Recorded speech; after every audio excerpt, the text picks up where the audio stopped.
একটি শহরের প্রান্তে বড় বড় বিল্ডিংয়ের ছায়ার নিচে ছিল একটি অবহেলিত এলাকা, মানুষের কাছে যেটি শুধু বস্তি নামে পরিচিত। সেখানে জীবনের মানে ছিল প্রতিদিনের যুদ্ধ, যুদ্ধ খাবারের জন্য, যুদ্ধ আশ্রয়ের জন্য, যুদ্ধ টিকে থাকার জন্য। সেই কাদামাটি মাখা ছেঁড়া ত্রিপল আর টিনের ছাউনি দেওয়া ছোট ছোট ঘরের ভেতরেই জন্ম নেয় এক মেয়ে, নাম তার সোনালি। সোনালির বাবা একজন রিকশাওয়ালা। সকাল হতেই পুরনো মোর্চে ধরা রিকশাটা ঠেলতে ঠেলতে বেরিয়ে যেতেন শহরের রাস্তায়।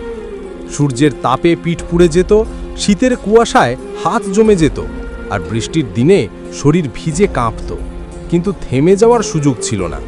তার জন্য ছুটে চলা মানেই সংসারের ভাতের জোগান। মা অন্যের বাড়িতে কাজ করতেন, বাসন মাজা, কাপড় ধোয়া, রান্না করা, যেটাই হাতে আসতো সেটাই করতেন।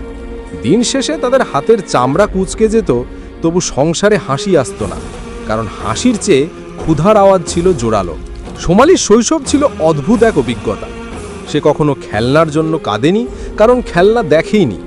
তার খেলার মাঠ ছিল বস্তির পাশে ড্রেনের ধারে খোলা জায়গা, আর বন্ধু ছিল যারা একইভাবে ছেঁড়া জামা পরে খালি পায়ে দৌড়াতো।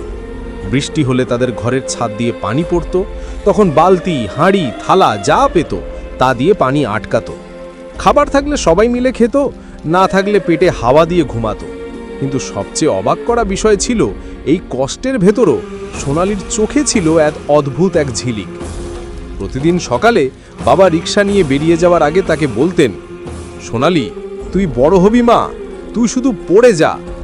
এই কথার মানে তখন ছোট সোনালি পুরোপুরি বুঝতে না পারলেও বাবার কণ্ঠে থাকা বিশ্বাস তাকে সাহস দিত। কিন্তু বাস্তব ছিল নির্মম।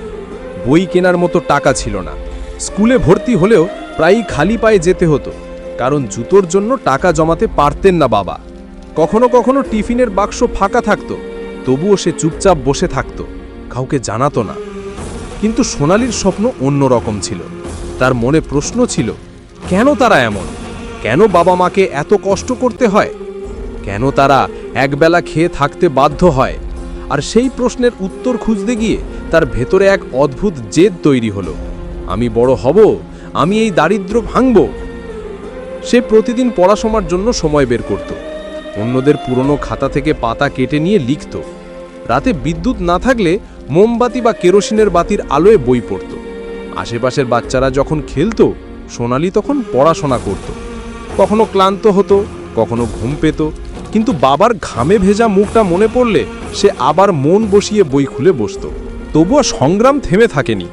অনেক সময় মায়ের অসুস্থতা বা বাবার আয়ের অভাবে স্কুলের ফি দিতে না পারা, বইয়ের দাম মেটাতে না পারা, সব কিছু তাকে বারবার ভেঙে দিচ্ছিল। প্রতিবেশীরা হাসাহাসি করত, বস্তির মেয়ে পড়ে কি হবে, কাজ শিখে নে। এমনকি অনেক আত্মীয় বলেছিল, মেয়েকে স্কুলে পাঠিয়ে কি লাভ, একদিন তো বিয়ে দিতে হবে। কিন্তু সোনালির বাবা মা হার মানেননি। তারা কম খেয়েছেন, কম পড়েছেন, তবুও মেয়ের পড়ার খরচ সামহাও জোগাড় করেছেন। বাবা কখনো বেশি রাত পর্যন্ত রিকশা চালিয়েছেন, মা অতিরিক্ত বাড়িতে কাজ নিয়েছেন। তাদের প্রতিটি ঘামের ফোঁটা যেন সোনালির স্বপ্নের জন্য বিনিয়োগ ছিল। সোনালি তার বাবা মায়ের এই ত্যাগ কষ্টের কথা ভুলতে পারেনি। একদিন সোনালি যখন স্কুল থেকে ফিরে এলো, দেখলো বাবা ভিজে কাপড়ে রিকশা ঠেলছেন, ভিজে গিয়ে ঠান্ডায় কাঁপছেন, তবুও মুখে হাসি, কারণ সেই দিনের আয়ে মেয়ের জন্য বই কেনা যাবে। সেই দৃশ্য সোনালির মনে আগুন ধরিয়ে দিল। সে নিজের মনে প্রতিজ্ঞা করল, এই মানুষগুলোকে আমি একদিন রাজকীয় জীবনে নিয়ে যাব। আমি প্রমাণ করব, স্বপ্নের কোনো ঠিকানা হয় না। সেই মুহূর্ত থেকে সোনালি শুধু পড়াশোনা নয়, জীবনের প্রতিটি বিষয় শিখতে শুরু করল। মানুষের অবহেলাকে উপেক্ষা করা, কষ্টের মধ্যেও হাসি খোঁজা, ছোট ছোট জিনিসকে বড় মনে করা, এই সব তার কাছে শক্তি হয়ে উঠল।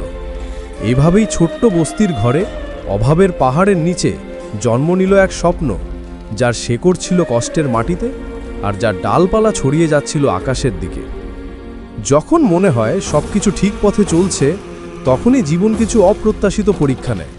সোনালির জীবনও ঠিক তেমন এক অন্ধকার অধ্যায়ের মুখোমুখি হতে চলেছিল, যেখানে স্বপ্ন ভেঙে পড়তে পারে অথবা আরও শক্তিশালী হয়ে উঠতে পারে। সোনালি তখন স্কুলের 7ম শ্রেণীতে। ছোট্ট বস্তির মেয়ে হয়েও পড়াশোনায় সবাইকে চমকে দিত। শিক্ষকরা অবাক হতেন, এই বাচ্চাটা অন্যদের মতো নয়, ওর চোখে এক অদ্ভুত জেদ। কিন্তু ঠিক তখনই জীবনে একের পর এক বাধা আসতে শুরু করলো। একদিন স্কুল থেকে ফিরে এসে সোনালি দেখল ঘরের কোণে তার মা বসে আছেন কপালে হাত দিয়ে। বাবা নেই, ঘরে খাবার নেই। পরে জানল বাবা সেদিন রিক্সা চালাতে গিয়ে দুর্ঘটনায় পড়েছেন, পা কেটে গেছে, কয়েকদিন কাজ করতে পারবেন না। সংসারের একমাত্র আয়ের উৎস হঠাৎ বন্ধ। ছোট্ট ঘরের ভেতর এক অদ্ভুত নিস্তব্ধতা, যেন সব কিছু থেমে গেছে। এমন সময় অনেকেই বলল, এখন মেয়েকে স্কুল থেকে সরিয়ে কাজ শেখাও, অন্তত ঘরে রুটি আসবে। সেই কথা শুনে কান্না চাপিয়ে বইয়ের ওপর মুখ রাখল। তার ভেতরে এক ঝড় চলছিল, আমি কি থেমে যাব নাকি লড়াই করব? কিন্তু জীবনের পরীক্ষা